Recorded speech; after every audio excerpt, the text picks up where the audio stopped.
Welcome to the Dave Palmer Show. Hi, welcome back to the Dave Palmer Show. And with me in this episode, I have someone who is a LA lawyer and host in HubSpot's podcast network, New Cohort, to get real on failure and the alternative paths to people that people walk to reach success. Ashley Menzies-Babatunde, welcome to the Dave Palmer Show. Thank you so much, Dave. So happy to be here. Happy to have you here, Ashley. And it's always good. I mean, in my books, I've got a book out called Firefighting from Within, How to Master the Tools of Life, even during tough times. So that's kind of along the stuff that you do, overcoming adversity and stuff like that. You probably guess I used to be a firefighter and a track and field athlete. So that was my background before doing this podcast. So let's hear about you, because how did you, what was your humble beginnings before you became a lawyer, and obviously doing this podcast that's helping people overcome their failures? Absolutely. Yeah. So the podcast is certainly inspired by my story. Quick tidbit, though, I also was a track runner. So we have to get into that at some point. Yeah, we will, because a lot of that helps me actually from a young age. So we do that. I started running at a young age and ran in college at Stanford. So always was an overachiever, I would say. So someone who worked really hard and would always see the results. And so I wouldn't say that my life was necessarily easy when it came to accomplishing goals. I worked hard, but once I put the work in, I often saw really positive results. Yeah. And so when I got to my first big setback, I would say it was the California bar exam. So I had just graduated from Harvard Law School, and I had done quite well there. And I was actually a legal writing advisor. I was, you know, mentoring and teaching other Harvard Law students. And so I was pretty confident in my abilities at that point. And once I failed the exam, it was devastating. It was like a shock to the system. I just didn't, I just didn't think it would happen. Yeah. And so from that point on, I started to reframe my thinking. And so I had an opportunity to take the exam again because I was already working at a big law firm. And so they give you another chance, which is great. But I had so much anxiety and depression, things I hadn't really experienced before because of that failure, that really took over during the exam. And Right. so, yeah, I failed it again. Oh, you failed it And again? Okay. I failed it again. Yes, I failed it twice. I lost my first job as an attorney, and I had to take it again. I couldn't just, crawl up in a ball and cry because, I mean, perhaps I did. I did maybe for a day or two. Yeah, a little bit. There's nothing wrong with that. No, nothing wrong with that. Yeah. We And try and so, tell, we try and tell a lot of men this as well. There's nothing wrong with that. So, but exactly. yeah. I had to get it together, though. It was really important. I had worked so hard. I knew that I could be a great attorney. I had to overcome this exam. And because I didn't have the pressure of the job on the line anymore, I took the exam. I actually took it with my boyfriend at the time, who's now my husband. The extra Oh, encouragement was great. congratulations. Yeah. Thank you. So And we passed it. he helped you a lot then. He did. He Was he did. part of that? Was he part of that journey of success? Certainly. Or he just needed to be that, I mean, part of the team, because team, without the team, the dream doesn't work, or something Yes. like that. Definitely the emotional support. He was Yeah, there, which was okay, really great. good. Which was great. I didn't use his, I always say he was on the Harvard Law Review. I didn't use his Harvard Law Review brain as much, but Oh, just right, having okay. him there, Yes, yeah. that was good. And so we were able to pass it. And then I went on to another big law firm. I got hired 2 months after passing the exam, and I did quite well. And I've been continuing to practice law, and I did not have an actual tangible impact. It did not have a tangible impact or delay on my career. Yeah. And that time, but it felt lonely at the time. And so I Mhm. said, you know what? I'm going to share my story. And so I wrote a blog post in Yes. 2018. It Right. Okay. resonated with a lot of people. Yeah. They reached out. And then I thought, wait, there's a gap here when it comes to these stories, especially in these elite institutions. And when it comes to, these certain industries like law and medicine and finance, I see it a little bit more in entrepreneurship, but there's a gap in the market.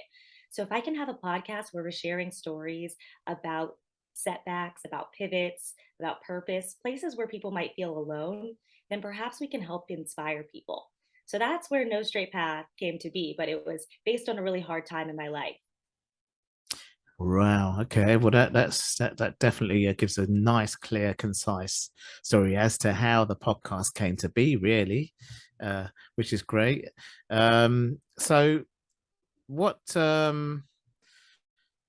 what is the podcast about, and how would it help people overcome failure?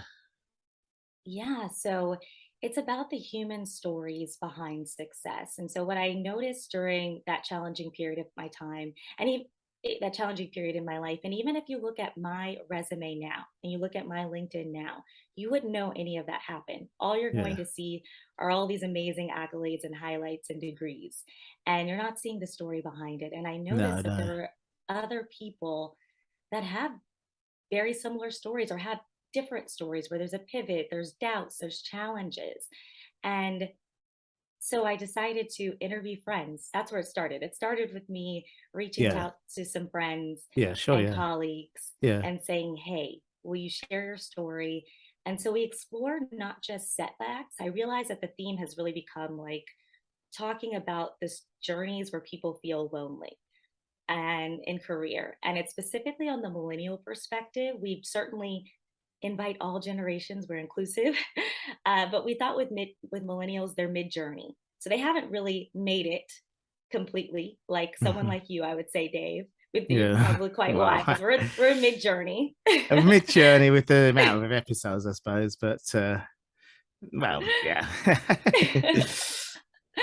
And so I thought it would be a good way to talk to people about how they overcame setbacks and failures, and even just when they achieve their wildest dreams, these pivots I've noticed too. As an example, we had one friend who was an NFL player, and he had achieved his wildest dreams, right? Hmm. But he got to the point where he had gotten a starting position where he was doing well on the outside, but he hated it.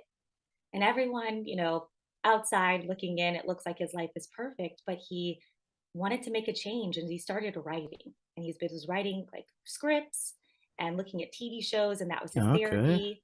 Right. Yeah. And so we pitched a show and it became Oh, uh, a hit on it's called All wow. American on CW's network. Okay. Okay. Yeah. You Yeah. got And in so America, you got so many channels. It's we unbelievable. do. Oh, But I yeah. mean, England and the UK is just like one small part of America, isn't it? Really, it's like a little strip of California or something like that, isn't it? Really, so we don't have as many channels, I suppose, to do. But yeah. Anyway, so yeah, then that's good. That's good. I mean, the thing is that especially if you're from LA and you're doing it, it gets to LA, which I guess it did it? Or Yes. yeah, Yes. so that's huge, isn't it? It's huge. Yeah. Yeah. Wow.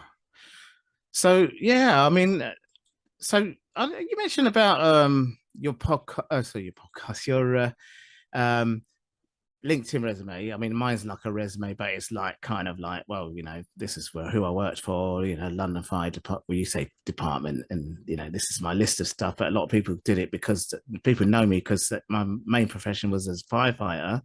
But then I went into, like yourself, into podcasting because that's kind of like a little side hustle, if you like. But it's now what I mainly do, amongst a few other things. But because I've retired from the fire service, so Mhm. um but your LinkedIn really would really talk about you being a lawyer, surely not. You don't need to put your story, your past, and the background and stuff like that, though, do you? No, absolutely not. Yeah, but you put all of your accomplishments, Yeah, right? yeah, So yeah. that's the thing when it comes to, again, no one would really know my story. If you look at my LinkedIn, you're going to see that I went to Beverly Hills High School. I have my high Hmm. school in there Yeah, as yeah, a yeah, as a permit kid. I was someone who my mom drove me into Beverly Hills every day to get a better education. And then yeah. you'll see that I went to Stanford. for Yeah. college, you'll Yeah, yeah, see yeah. that Well, I, that's a very good school. It's probably, yeah, either Stanford or Harvard. If you've gone to those two, you know, in America you call them Ivy Leaf or something. Do you? Is that right? These schools? yes, yes. Yeah. In So America, we call them, so Harvard is a Ivy League school. yeah. Stanford is actually not, but Oh, that's okay. just by virtue of it being on the West Coast. There's no Oh, Ivy Leagues okay. on the West Coast. Oh, I Yeah. didn't know that. I didn't know that. Okay, all right. But Harvard is. Yeah, so Oh, you're gonna okay. see, you'll see that. You'll see uh, you'll see I ran track and field. I ran the 400. You'll see I was on their all Okay. academic team. So you'll see all the accomplishments, right? And then you'll see Yeah, that I was yeah, at these yeah. fancy law firms as well. Uh, Right. Okay. and so that's kind of what I was trying to show people, because I think sometimes people wouldn't really see my humanity. They would think everything is perfect in Ashley's life. And I have lived a very blessed life and I've worked really hard. So I don't want to discount that. But you're not seeing the hard parts in it. And so that's why I was talking about the LinkedIn profiles and the social media Mm. profiles, because I noticed with some of my colleagues, even my friend who's now this huge producer, he's actually famous. I wouldn't say I'm famous, No, you well, know. you're around the rich. Like me, I've been around a lot of famous people, but I mean, in track and field actually. But we'll go into that in a minute. But Yeah, and yeah. also I did a few movies myself as an extra when I on my time off as a firefighter, you know, to earn a little bit of extra cash, and I was around some famous Oh, people then as well.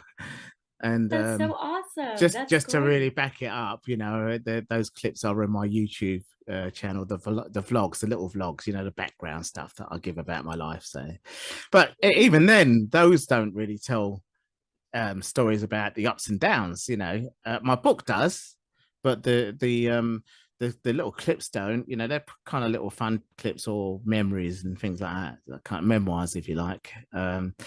And then, of course, LinkedIn is more like you say, like a resume, really, isn't it? So, like I studied politics as a late mature student, we call it. I don't know if you call it late student or whatever. Anyway, just because I was got involved with trade union stuff. Mm.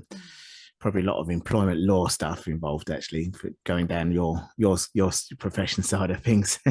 Yeah. But the first year of doing it, I think my mum died of cancer, and I said, oh, I don't want to do this degree course anymore like that. Mm. And then the second year, the whole of the United Kingdom went on strike. All the firefighters went on strike. So you can imagine if all the firefighters in the USA went on strike, that wouldn't really be safe, would it? Really? So No. the military stepped in, but that went a bit wrong. And I said, look, listen, I'm under a lot of pressure, and I know I'm doing a politics degree, and I'm a trade union guy, but I just really don't want to get involved with the politics at the moment. I just want to quit the politics degree. And then they said, no, Dave, come on, look, just keep it going. And I did pass the second year, and I can't remember what the third year I got diagnosed with dyslexia actually. So and then I was almost going to give up because I had to write a dissertation, which obviously meant a lot of reading, a lot of writing, a lot of, you know, and they gave me a lot of help for it, you know. So Mm. I managed to get it, but that's not on my LinkedIn profile. You know, I'll Right. just speak a little bit about it in my book actually, and it's really these podcasts that I depend what guests I talk to that I Mm. actually mention it, and it's only because you mentioned, oh, we don't really tell these little backgrounds. So now I've told it just now. I don't really say this Yeah. to a lot of people. In fact, that little story there about what I wanted to pull out and drop out Yeah. from the as a mature student, as a politics student. I never really mention a lot about, you know, I should do, but Yeah. Can I say something, that because what your story, you sharing that right now, how hopeful that is for me, and how that makes me feel seen, because the part of my story that I didn't mention is that I actually launched the podcast the day of my mother's birthday, February 17th of this year, to honor her memory, because she okay. passed away from cancer as well. Okay. All right. And it Okay. was like, yeah, and it was definitely those moments affect the way you look at life and career. And yeah, so I'm so sorry for your loss, but those are the things Yeah, that it's 20 it years ago. feels, So, okay. It feels yeah, lonely though. But you yeah, yeah, lost her young, right? You lost her yeah, probably at my yeah, yeah, age when I lost yeah, my mom. probably. Yeah, yeah, You know, yeah. so So Yeah, I thank mean, you I for was, sharing that. yeah, I was still thriving and doing, still young and doing stuff that, good stuff. And in fact, it was during the year that I competed in a big competition for, actually, it was for my mum's country in the Caribbean, but I did the British Olympic trials. Then I did something similar to the Olympics called the Commonwealth Games. I don't know if you heard of it. Um, Yeah, yeah. yes. Where in the Caribbean are you originally from? It's a small island, St. Vincent and Grenadines. So, Okay, yeah. Where my family's Guyanese on my dad's oh, side. okay, yeah, you do, Yeah. yeah, you do have that Guyanese look to you now, actually. So, yeah, um, so yeah, so in that case, you know what I'm talking about, yeah, because Guyana's in the Commonwealth as well. So, Mhm. those games I did, yeah, Cayman Islands in it, and Cayman Islands kind of a huge, a lot of American sprinters that go to Cayman Island when they can't quite make the Yeah. USA team. So it's kind of like that. So yeah, And so I what was around. do So I was go around ahead. a lot of very famous athletes, Yes. throughout my whole career actually. So in track, and I did do 400, but I was actually an 800-meter runner because, although I had the speed, the endurance was there just to really kick ass in the 800 a little bit better, really. So, but That's impressive. That's a hard race. both of them are actually 4 and 8. 4 and 8. It's Yeah. Yeah. if you really want to feel some lactic, those are the Yeah. two. Those are the two you want to really do, and so you could run that. You could be really famous and run that race wrong, both of those races wrong, and then that's it. Someone else has got that race. It's kind of like that. Unless you're someone like Yeah. Michael Johnson or something that where you can really time it well, and but yeah, all right, okay, so that's my story. So I probably gave you a little clip of what should have been mentioned in your podcast, I guess. Yeah. So Exactly. yeah, so I just wanted to really clear that area up about LinkedIn, because that's how I had this issue with I was on Facebook first in 2007, so that's a long time ago when they first came out. Twitter, and it's really getting toxic now, so I just didn't really want to get involved in that. And now I did this podcast, and it took off, especially during the pandemic. I kind of like really cleaned it all up and just really put my episodes on there, and whether people comment or not, they're going to see it, or they might even listen in on my podcast, because that's the way to promote it and push it out. There are other ways of doing it as well, and they do get discovered through even just through the apps and through other search engines. But I just didn't want to get involved with that toxic side. Yes. But with LinkedIn, it's not as toxic, and it is more business-like, and you do get some opportunities come up on that one. So It's good. Yeah. I yeah, feel like yeah, it's a yeah, cheering session. I like that part of yeah, LinkedIn. yeah. Everyone's like cheering each other on It's and more like that, yeah, yeah. yeah. Yeah, so because when you go through the feed, there's not so much toxicity. You don't see Trump going, I'm gonna whatever. Yeah, so, Right. so it's a little bit more sane. But yeah, okay. So I fully see what you mean about how people don't, and I wanted to add to it why people don't see the ups and downs they've gone through in life. So that's why I wanted to have this little conversation to Yeah, I'm loving it. add my bit, yeah, to it as well. So let's get more into how your show does help people overcome failure. I mean, it's only the show. You don't do any coaching like me. I do some coaching on the side as well, actually, as well as Yeah. this, mainly through a company called Aura. But everything's on my website, actually, so which is really my podcast site. Yeah. Um, but how do you help for it? Is it usually through your podcast only, or?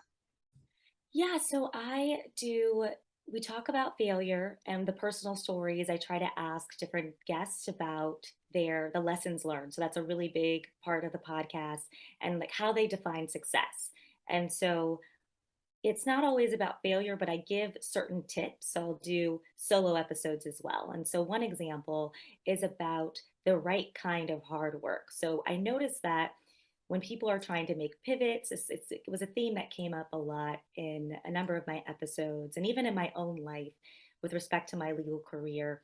I noticed that litigation was really hard for me. And I was trying to think Mm. about whether or not was litigation hard because it's just a hard job in general, right? There are court deadlines, there's opposing counsel, it's intellectually challenging work. Or is it hard because it's not right for me?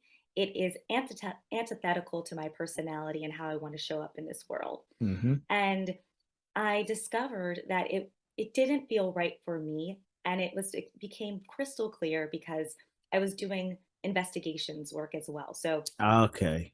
in the litigation, yeah, it's a little to back it up in the legal world, we have corporate law. So that's like the transactional work, that's contracts, that's deals, mergers and acquisitions, capital markets.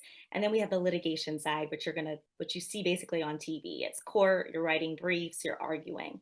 But then within the litigation realm, there's this smaller subject area, white collar investigations, which is the work that I now specialize in.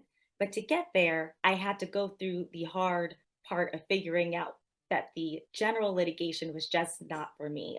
Opposing counsel interactions were painful. Like for me, I like pleasant interactions. I Yeah. don't really like arguing. Right. The white collar work, I get to just dig into the facts. I get to just interview different witnesses, kind of like I do interviews now, my podcast, but they're always a bit more amicable, and I get to advise the client. So I realized I really liked advising. And so I started to talk through the different steps for whether or not a job is right for you, and whether or not that hard feeling is because it just doesn't work for your pet personality, and some things Right. to pay attention to.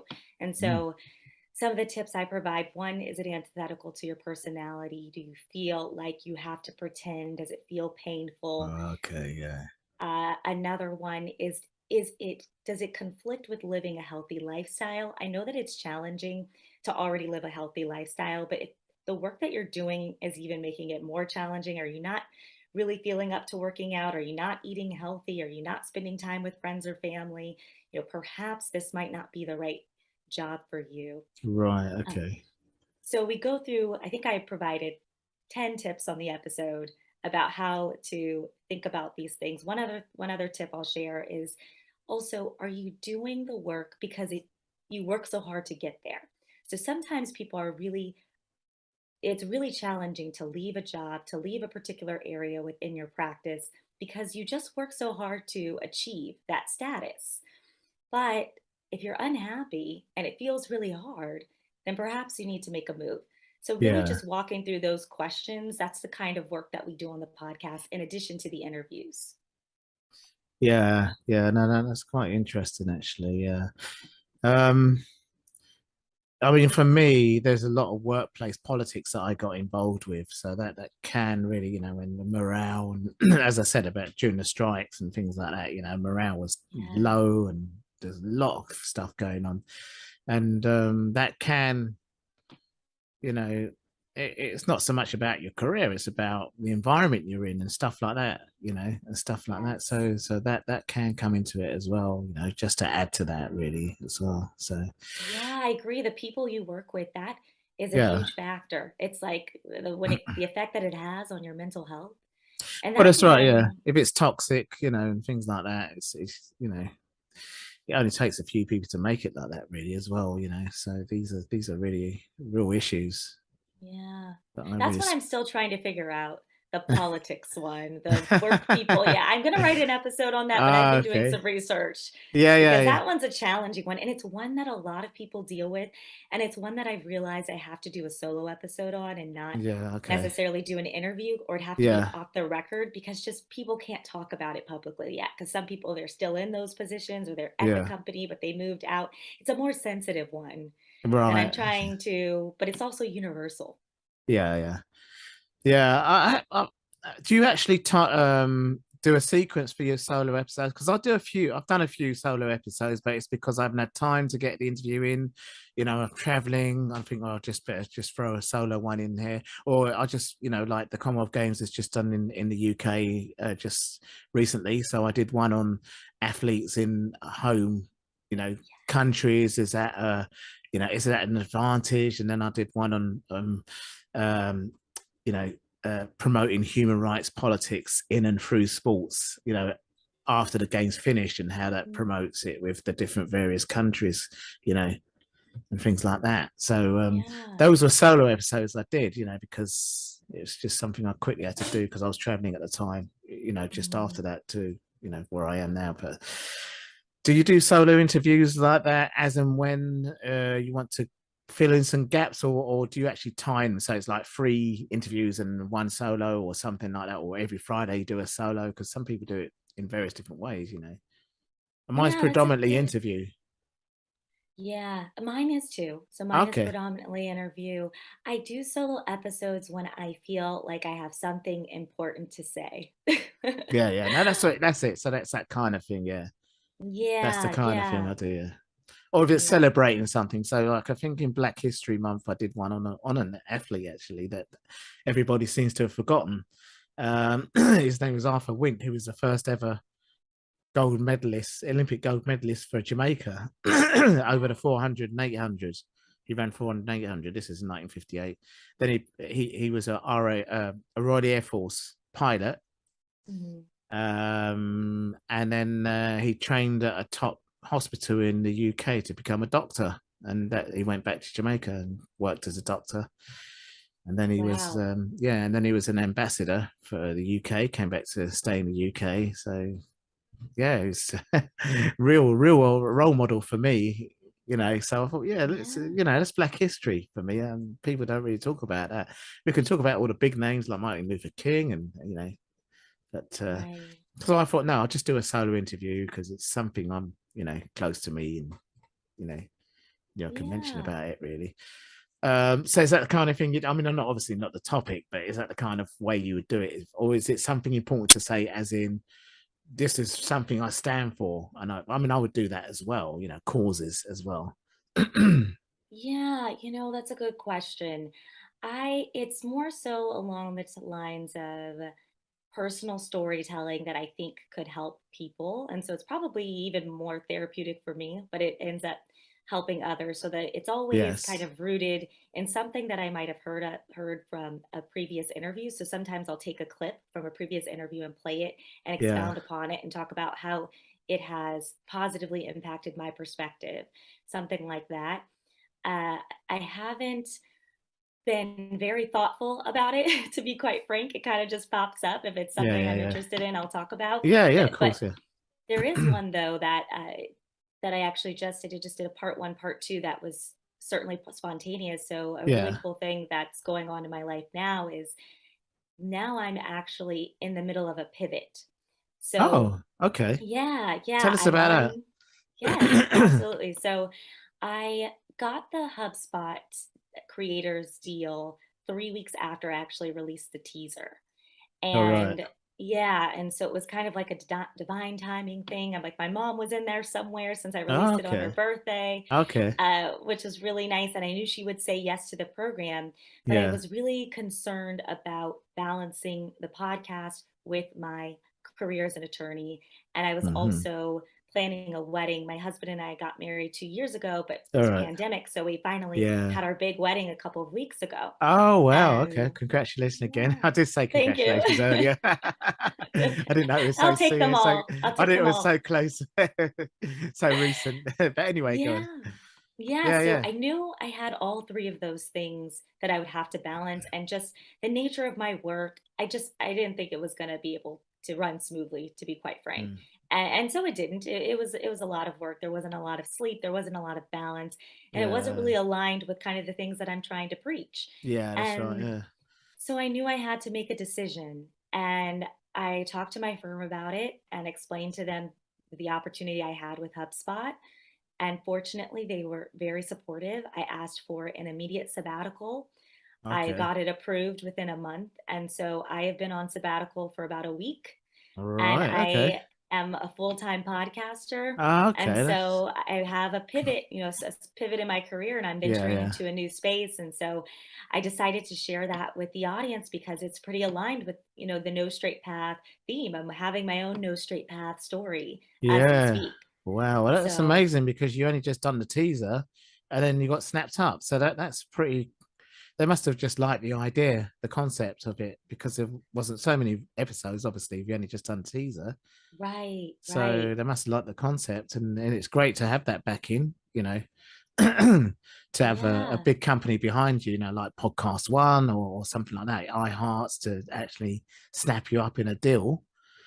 Yes. That makes things a lot easier, doesn't it, really? So It does. I'm yeah. so grateful for the opportunity, and that's why I also was like, I gotta say yes. Like I told. You have to. Yeah. Yeah, so now I see why. Yeah, so that makes sense. I suppose you could do some mentoring and coaching, especially if it's around people you knew, through the um, legal side of things. You can Yeah, sort of that's say, the goal. That's the "Oh, goal. right, okay, yeah, Yeah, it's on the list. It's like I've got my yeah, little to-do list. I've got my goals list. It's there. So excellent stuff. Yeah, well, that's some really, really interesting stuff that happened in your life, and it's really good that it's turned out this way for you, really. But I'm sure you're still going to stick with also the legal side of things. But if this podcasting thing does, really expand, and sometimes it reaches out to other areas, doesn't it, really? And you actually can become quite well known as a podcaster. You don't have to be a TV star these days, or Oprah Winfrey, do you? So yeah, it's a so different world. yeah, it's a different world. So but hopefully people will also know you as a lawyer as well at the same time, which helps as well. So let's hope so.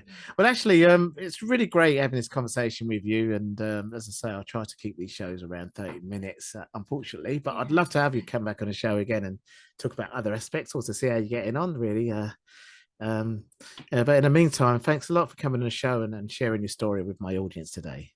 Thank you so much, Dave. It's been a pleasure. I've had such a great time, and I'm excited to learn more about your story too. Just the little tidbits have been so interesting. So I'm going to buy your book Oh, and wow. give it a Okay, read. thank you very much. Well, I definitely do that. I'll see if I can get a free ebook to you if I can remember when I send the when the podcast is ready, and I'll send it over to you. All right. Thank Okay. Well, you. thanks once again. Thank you. That's all for this episode.